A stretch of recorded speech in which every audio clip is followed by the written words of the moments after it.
Okay, this video is in response to Dave's video he just put up. Dave, NorCal Dave, about do it yourself, DIY, do it yourself solar inverter power outage thingy.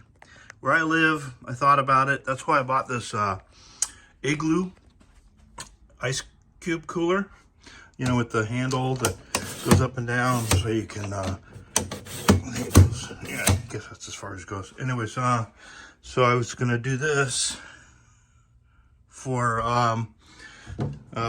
inverter thing. So what I did is I put got a Dayton battery charger right here. Okay, I got it all set on 2 amps. You just plug it in, put it in the cooler. Buy yourself you can use like this is a group 24 battery. Let me see if I can just out of my Camaro. This is an old battery out of my car. So and just stuck. You just get a side post battery, and you can use 3/8 bolts, and they go right in and they bottom out. So you can just use regular 3/8 bolts if anybody didn't ever know that. Pretty sure they're 3/8 anyways. Last summer I did it a long time ago. Anyways, so you can get an inverter, any inverter you can get off the internet. I got this thing for 23 bucks, made in China. Works fine for little stuff. It was supposed to be a 2,000 watt. I have videos on my page. It was a 2,000 watt, good for 3,000 watt max, but I wouldn't trust it for anything more than about 500 watts. And it's not regulated. That's why it's so cheap. So the voltage as that's what I noticed, is that the charging voltage goes up, the output voltage goes up, and if the battery voltage goes down, then the output voltage goes down, which is bad for your devices if you got anything sensitive.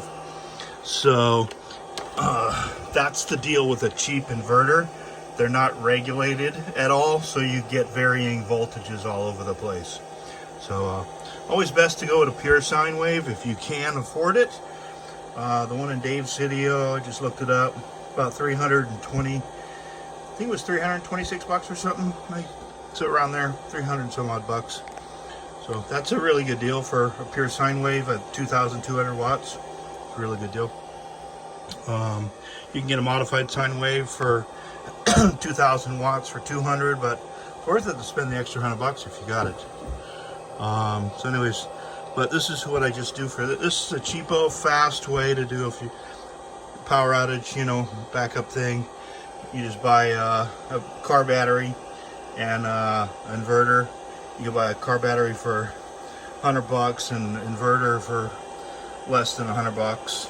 So 200 bucks, let's say you got it in. 100 bucks for inverter, 100 bucks for a battery. Or you go with the deep cycle, or 200 bucks for a battery, whatever. Good battery is worth its weight in gold. So he's using the AGMs, absorb glass material ones. These are just lead acid. You'll probably get double the life out of an AGM as far as usage, though, as far as if you get power outages lasting a while. Around here, this whole year, we've never even had a power outage that lasted any more than 30 minutes. We had one this year. In August 20th, at 9:30 at night, we had a power outage that lasted 30 minutes.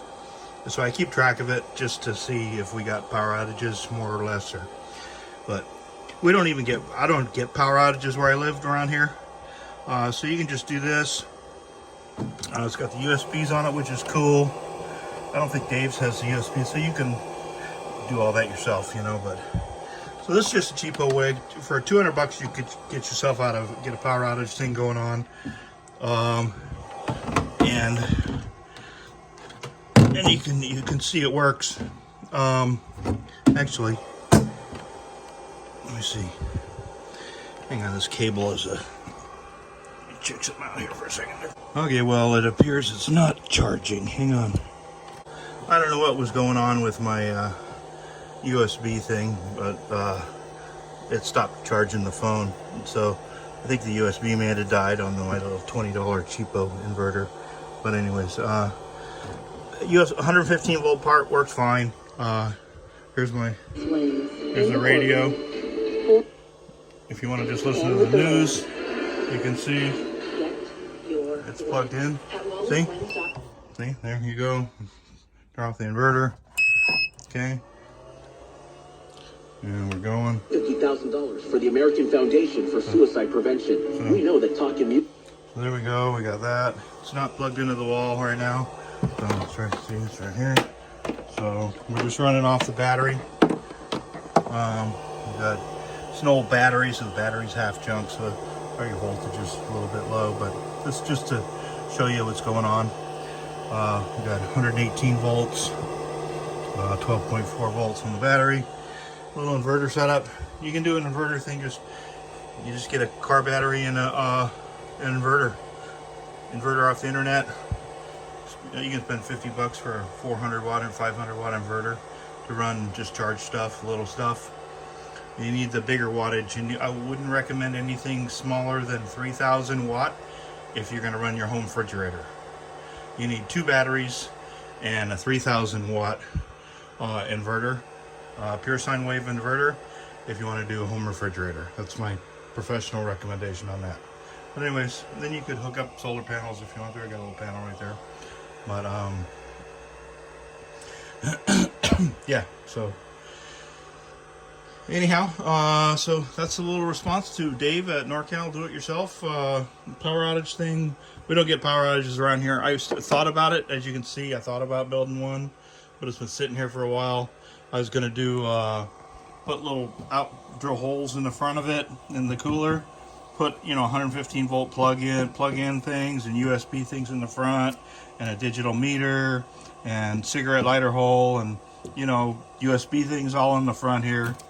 Mount the inverter. I was gonna mount this inverter on the back here, so you close the lid and it's all incognito. So I still might do it, but anyways, so I might throw that inverter up there. I can do that real easily, and I think that'd be cool. And maybe a 115 volt plug. And it's cool. It's cool. Just the cooler's vented, so any gases that if you're charging. If I was to do that, if I'm going to do this and use lead acid batteries, when you're charging lead acid batteries, when you're charging them, only when you're charging them, they put off gases, explosive gases. So you don't want to charge the battery with the inverter in a sealed box. You have a bomb. So that would not be good. So anyways, you would probably you want to put a little, so you want to figure that out. So anyways, all right. Click like on the video and subscribe. All right, take care. As you can see, the radio. It's not merely unacceptable. You can do whatever. You can charge batteries, but this is a cheapo way. $200, you can do the deal. All right, take care. Have a good one, guys. Bye. Just a side note.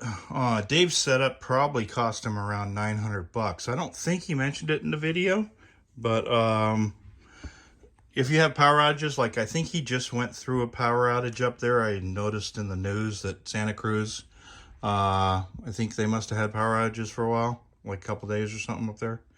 But yeah, if you're having a lot of power outages, then it's probably worth it. But